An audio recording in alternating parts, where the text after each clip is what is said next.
الرحمن الرحیم، ناظرین و سامعین، عزیز طلبہ، السلام علیکم ورحمۃ اللہ وبرکاتہ۔ ہمارا دورہ صرف جو کہ حدیث کی جامع ترین مشہور ترین کتاب بلوغ المرام من ادلۃ الاحکام کی ابتدائی 20 احادیث سے متعلق ہے۔ اس دورہ میں ہم ان احادیث کا ترجمہ، مختصر وضاحت اور اس کے ساتھ ساتھ ان تمام احادیث کے الفاظ کی صرفی تحلیل، صیغے اور تعلیلات کے بارے میں جانیں گے۔ تو سب سے پہلے ہم اس کتاب کے نام کی طرف آتے ہیں، بلوغ المرام من ادلۃ الاحکام۔ بلوغ کا معنی ہوتا ہے پہنچنا، اور المرام کا معنی ہوتا ہے مقصد۔ من حرف جار ہے جس کا معنی سے ہوتا ہے۔ ادلہ جو دلیل کی جمع ہے، دلائل کو کہتے ہیں، اور الاحکام یہ حکم کی جمع ہے۔ جیسا کہ آپ سنتے ہیں کہ یہ چیز واجب ہے، یہ حرام ہے، مستحب ہے، مکروہ ہے، مباح ہے، صحیح ہے، باطل ہے، تو یہ احکام ان چیزوں کو کہا جاتا ہے۔ تو احکام کے دلائل، یعنی یہ جو ہم حکم لگاتے ہیں چیزوں کے اوپر، ان کے دلائل جو حدیث کی شکل میں اس کتاب کے اندر موجود ہیں، تو اس کی طرف اشارہ کیا جا رہا ہے۔ بلوغ المرام، یہ نحو کی اصطلاح میں یہ دونوں آپس میں مرکب اضافی ہیں۔ تو ترجمہ جب ہم کرتے ہیں مضاف مضاف الیہ کا، تو پہلے مضاف الیہ کا ترجمہ کرتے ہیں۔ بلوغ المرام مقصد کو پہنچنا، من کا معنی سے، ادلۃ الاحکام یہ بھی نحو کی اصطلاح میں آپس میں مرکب اضافی ہیں، مضاف مضاف الیہ ہیں۔ تو ان کا ترجمہ بھی ایسے کریں گے، احکام کے دلائل سے، احکام کے دلائل سے مقصد کو پہنچنا، یعنی احکام کے جو دلائل ہیں حدیثوں کی شکل میں، ان کو جاننے کے بعد مقصد تک پہنچنا۔ مقصد کیا ہوتا ہے کہ ان کو سمجھنے کے بعد اس کے مطابق اپنی زندگی گزارنا اور اللہ تعالیٰ کا قرب حاصل کرنا۔ تو یہ ایک بڑا خوبصورت نام جو علامہ ابن حجر عسقلانی رحمہ اللہ نے اس کتاب کا رکھا ہے۔ تو اب ہم اس کے صیغوں کی طرف آتے ہیں۔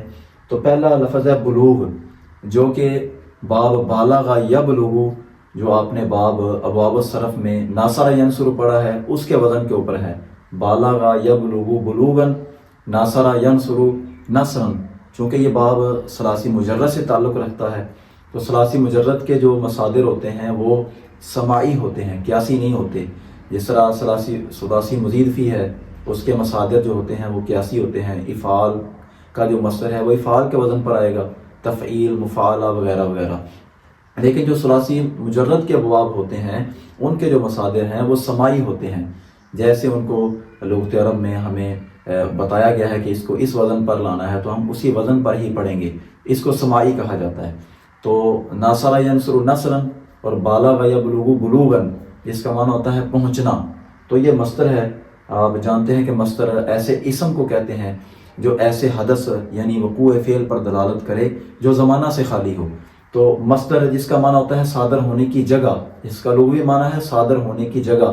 تو تمام کے تمام جو الفاظ ہیں، وہ چاہے اسماء کی شکل میں ہوں یا افعال کی شکل میں ہوں، جو اسماء مشتقات ہیں اور افعال ہیں، وہ سارے کے سارے مصدر سے ہی بنتے ہیں، صادر ہونے کی جگہ۔ مثال کے طور پر یہ ناصر ینصر نصراً ہے، نصراً یہ مصدر ہے، اس سے آپ نے معنی لینا تھا مدد کرنے والا، تو آپ اس مادے کو آپ فاعل کے وزن پر لے گئے، ناصر۔ اور اگر آپ نے معنی لینا تھا مدد کیا ہوا، تو آپ اس کو لے گئے منصور کے وزن پر۔ اور اسی طرح اگر آپ نے اس سے معنی لینا تھا اس ایک مرد نے مدد کی، تو اس کو آپ فعالہ کے وزن پر، ناصرہ کے وزن پر لے گئے۔ تو سارے کے سارے الفاظ مصدر سے بنتے ہیں، مصدر کا معنی بھی صادر ہونے کی جگہ۔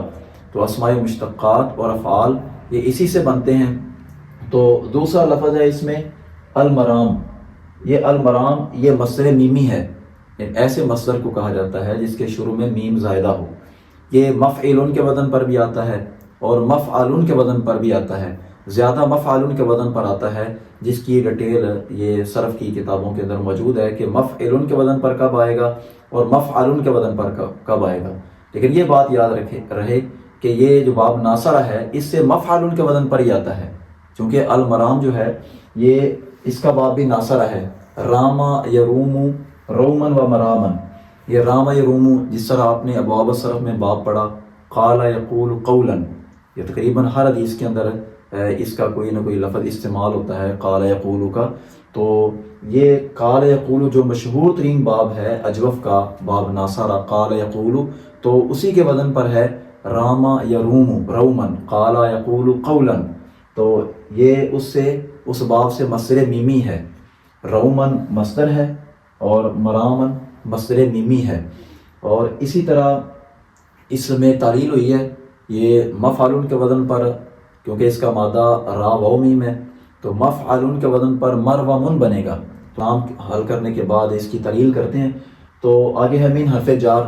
من حرف جار ہے تو حروف تمام کے تمام مبنی ہے، تو یہ اس کے متعلق جتنے مبنی ہیں ان کے متعلق بات چیت علم النحو میں ہوتی ہے، یعنی علم النحو کا یہ موضوع ہے، جبکہ علم الصرف کا موضوع وہ اسماء موربہ ہیں اور افعال متصرفہ ہیں، یعنی مورب اسماء اور اسی طرح وہ افعال جن کی گردانیں بنتی ہیں۔ تو یہ من حرف جار ہے، تو ہم اس کو کہہ کے آگے چلتے ہیں۔ آگے ہے لفظ ادلہ۔ ادلہ یہ دلیل کی جمع ہے اور دلیل صفت مشبہ ہے، اس کا باب بھی ناصرہ ہے، دلہ یدل دلالتاً۔ ابواب صرف کے اندر مشہور باب جو آپ نے پڑھا ہوگا اس وزن پر ہے مد یمد مدن، تو مد یمد باب اور دل یدل یہ باب اس کا ناصرہ ہے، یہ مضاف کا باب ہے۔ اور اسی طرح الاحکام، یہ احکام یہ حکم کی جمع ہے اور حکم بھی مصدر ہے، حاکم یحکم حکمن، اس کا باب بھی ناصرہ ہے۔ تو یہ حسن اتفاق ہے کہ اس میں جتنے بھی یہ مصادر یا دیگر الفاظ بیان ہوئے ہیں تمام کا تمام باب ناصرہ ہی ہے، بالغ یبلغ، مرام کا رام یروم، اور ادلہ کا دل یدل، اور اسی طرح الاحکام کا حاکم یحکم۔ تو یہ مختصر طور پر ان کے سیغے ہیں کہ بلوغ مصدر ہے، بالغ یا بلوغ سے مادہ اس کا ہے با لام غین، اور یہ با لام غین یہ ہفتہ اقسام میں یہ صحیح سالم بنے گا۔ صحیح ہے کیونکہ اس کے اندر کوئی حرف علت نہیں ہے، اور سالم ہے اس لیے ہے کیونکہ اس کے اندر حمزہ بھی نہیں ہے اور ایک جنس کے دو حروف بھی نہیں ہیں، یعنی مضاف بھی نہیں ہے، تو اس کو کہتے ہیں صحیح سالم۔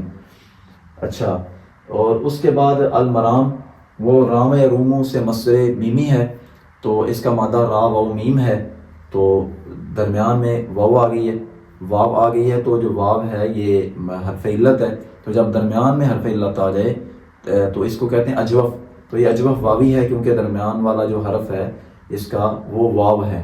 اسی طرح ادلہ دلیل کی جمع ہے، یہ افعلۃ کے وزن پر جمع کا وزن آتا ہے، جمع قلت کا وزن، تو یہ اس کی واحد دلیل ہے، تو دلیل صفت مشبہ ہے باب دلہ یدل سے۔ صفت مشبہ ایسے اسم مشتق کو کہتے ہیں جو صاحب صفت میں صفت یعنی مصدری معنی کے ثبوت عام کے اوپر دلالت کرے، یعنی جس کے اندر ثبوت پایا جاتا ہے۔ اب جو دلیل ہے وہ جس طرح زمانہ ماضی میں حدیث دلیل تھی اسی طرح ہی وہ زمانہ حال میں بھی ہے، اور مستقبل میں بھی وہ دلیل ہی رہے گی جو احادیث اس کے اندر بیان ہوئی ہیں، تو لفظ دلیل صفت مشبہ ہے۔ اسی طرح الاحکام، الاحکام یہ اس کا مادہ ہا کاف میم ہے، تو یہ بھی صحیح سالم ہے کیونکہ اس کے اندر کوئی حرف علت نہیں ہے اور نہ ہی اس کے اندر کوئی حمزہ اور نہ ہی ایک جنس کے دو حروف ہیں۔ تو یہاں تک اس نام کے صیغے کلیئر ہو جاتے ہیں۔ تو بلوغ المرام من ادلۃ الاحکام کے پورے نام کے اندر دو الفاظ ایسے ہیں جن کے اندر تعلیل ہوئی ہے۔ نمبر ایک المرام ہے، یہ اصل میں المرام کا لفظ اس کا مادہ چونکہ را واو میم ہے تو مفعول کے وزن پر یہ مصدر میمی ہے، تو مفعول کے وزن پر بنے گا مر و من۔ مر و من سے مرام کس قاعدے کے مطابق بنا؟ تو مشہور ترین قاعدہ ہے اجوف کا قاعدہ یقولو۔ قاعدہ یقولو کیا ہے؟ جب واو یا متحرک ہو، اس کا ما قبل حرف صحیح ساکن ہو تو اس کی حرکت نقل کر کے ما قبل کو دے دیتے ہیں، اور اگر حرف علت حرکت کے موافق ہو تو اپنی حالت پر باقی رہتا ہے، جیسے یقولو سے یقولو، یبیعو سے یبیعو، اور اگر حرف علت حرکت کے موافق نہ ہو تو موافق حرف علت سے بدل دیا جاتا ہے۔ یہ قاعدہ مشہور ترین قاعدہ ہے۔ تو ہم اس قاعدے کو اس لفظ پر اپلائی کرتے ہیں، تو ہم دیکھتے ہیں کہ اس میں واو ہے جو کہ متحرک ہے، ما قبل را حرف صحیح ساکن ہے، تو ہم نے ایسے کیا کہ واو کی حرکت ما قبل کو دی، جب ہم نے واو کی حرکت ما قبل کو دی یہ فتح ہے، تو اس کے بعد تھا کہ پھر اگر حرف علت حرکت کے موافق ہے تو اپنی حالت پر باقی رہے گا. تو ہم کیا دیکھتے ہیں، جو حرکت ہم نے پیچھے منتقل کی ہے، نقل کی ہے، وہ فتح ہے، اور فتح کے موافق حرف علت الف ہے. ضمہ کے موافق حرف علت واو ہوتا ہے. کسرہ کے موافق حرف علت یا ہے. تو لہذا یہاں پر فتح ہے اور فتح کے موافق حرف علت الف ہے، تو یہاں پر وہ الف موجود نہیں ہے. تو ہم اس واو کو ہم الف سے تبدیل کر دیں گے، تو یہ بن جائے گا مرام. تو کتاب کے اندر ہے المرام، تو شروع میں صرف اس کے الف نام لگا ہے. تو لہٰذا مفعل کے وزن پر مروم اس کا یعنی اصل بنے گی. مروم کے اندر قاعدہ یقول لگے گا، اور قاعدہ یقول جب ہم لگائیں گے، اس کے اندر اپلائی کریں گے، تو یہ مروم سے مرام بن جائے گا. دوسرا لفظ جس کے اندر تعلیل ہوگی بلوغ المرام من ادلۃ الاحکام، یہ لفظ ادلہ ہے. ادلہ یہ افعلۃ کے وزن پر دلیل کی جمع ہے. افعلۃ کا وزن یہ جمع قلت کے اوزان میں سے ہے، جو 4 اوزان اس کے آتے ہیں: افعول، افعال، افعلۃ، فعلۃ. تو یہاں پر جو ادلہ جمع قلت کا وزن ہے، وہ آگے مضاف استعمال ہو رہا ہے. جمع قلت کے بارے میں آپ جانتے ہیں کہ وہ 3 سے لے کر 10 تک استعمال ہوتی ہے. تو اس کے اندر تو 1569 حدیث ہیں، سارے کے سارے دلائل ہیں، تو وہ تو بہت زیادہ تعداد ہوگی. تو اس کا جواب یہ ہے کہ جو ادلہ جمع قلت کا وزن جب اس کے اوپر الف لام آ جائے یا آگے مضاف ہو جائے، تو اس کے اندر جمع کثرت کا معنی پھر وہ پیدا ہو جاتا ہے، پھر وہ جمع کثرت کے اوپر دلالت کرتا ہے. تو اسی طرح ادلہ یہ اصل میں افعلۃ کے وزن پر ادلیلۃ بنے گا. ادلیلۃ سے ادلۃ کیسے بنا؟ یہ مضاف کا مشہور قاعدہ، جسے ہم قاعدہ یمدو کہتے ہیں. 2 ہم جنس حرف ایک کلمہ میں جمع ہو جائیں اور ان کا ماقبل حرف صحیح ساکن ہو، تو پہلے کی حرکت ماقبل کو نقل کر کے ادغام کرنا واجب ہے. تو یہاں پر 2 لام ہیں، ایک لام یہ ہے، ایک یہ ہے. ادلیلۃ، افعلۃ، دونوں ہی متحرک ہیں. تو ماقبل دال حرف صحیح ساکن ہے، پہلی لام کی حرکت دال کو دی، جو کسرہ ہے تو دال کے اوپر نیچے کسرہ آ جائے گا، یہ ساکن ہو جائے گی. اب ان دونوں کا آپس میں ادغام کر دیں گے، تو یہ ادغام ہو کر یہ اس طرح بن جائے گا. ادغام ہو گیا. ادغام کا مطلب اوپر شد آ جائے گی، کیونکہ جو مشدد حرف ہوتا ہے وہ حقیقت میں 2 ہوتے ہیں، یہ ادغام ہوتی ہے. تو افعلۃ سے افعلۃ کے وزن پر ادلیلۃ بنے گی. ادلیلۃ سے ادلۃ قاعدہ یہ مدو کے مطابق بنے گا، جو کہ مضاف کا ایک مشہور قاعدہ ہے. تو اس کے بعد ہم پہلی حدیث پڑھیں گے انشاءاللہ.